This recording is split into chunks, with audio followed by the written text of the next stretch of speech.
दिल्ली में एक बार फिर से ऑड इवन लागू होने जा रहा है 13 नवंबर से 20 नवंबर तक, यानी कि दिवाली के अगले दिन से ही, या यूं समझे कि दिवाली के बाद वाला जो अगला पूरा हफ्ता होगा इसमें ऑड इवन लागू रहेगा। इसका मतलब ये होता है कि प्राइवेट कार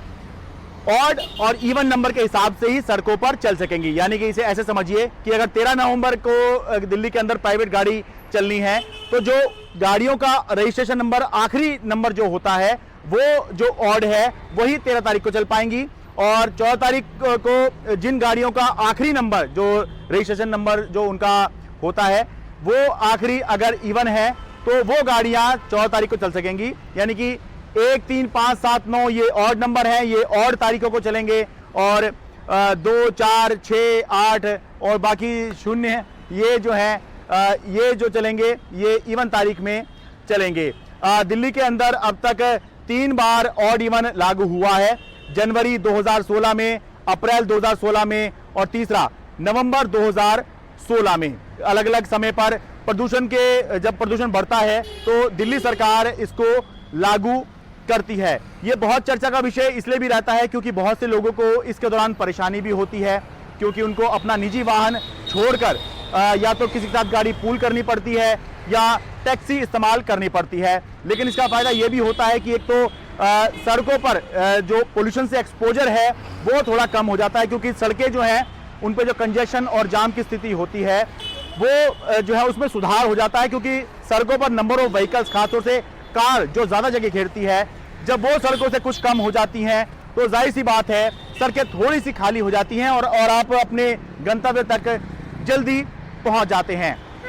जब भी ऑड इवन की घोषणा होती है तो चर्चा शुरू हो जाती है कि किसको छूट रहेगी और किस पर यह लागू होगा। तो सबसे पहली बात ये प्राइवेट कार पर ही लागू होगा, दूसरा टैक्सी पर यह लागू नहीं होता है, तीसरा अभी तक देखा गया है कि महिलाओं को इसमें छूट मिलती है, यानी कि महिलाएं चाहे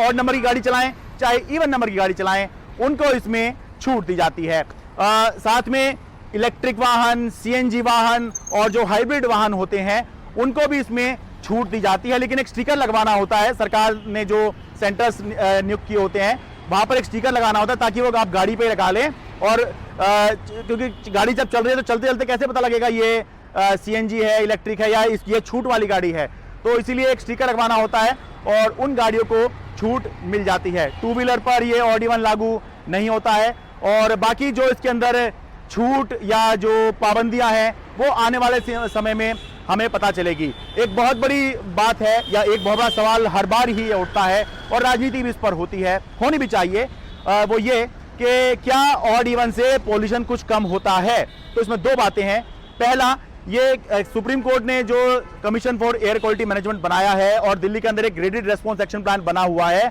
उसके तहत ही आता है, यानी कि सरकार कोई अपने से इसको नहीं लेकर आती या लेकर आना चाहती। ये एक तय नियम है कि जब एयर क्वालिटी इंडेक्स इतना हो जाएगा, जब हालात ऐसे हो जाएंगे तब ये करना है। तो उसी के तहत ऑड इवन की बात भी आती है कि जब हालात बहुत ज्यादा खराब हो जाएं तो जब और कुछ नहीं तो फिर ऐसे ही वेहिकुलर पोल्यूशन कम करके और सड़कों पे कंजेशन कम करके पोल्यूशन कम करने की बात आती है। अब सवाल ये कि क्या इससे पोल्यूशन कम होता है। तो साल 2019 में केंद्र सरकार ने संसद के अंदर ये बात मानी थी कि हाँ कुछ कम इस ऑड इवन से जो पॉल्यूशन है वो कुछ कम जरूर होता है, लेकिन अकेले एक कारक या एक फैक्टर नहीं होता है पॉल्यूशन कम करने का या बढ़ाने का। दिल्ली से मैं शरद शर्मा, एनडीटीवी इंडिया।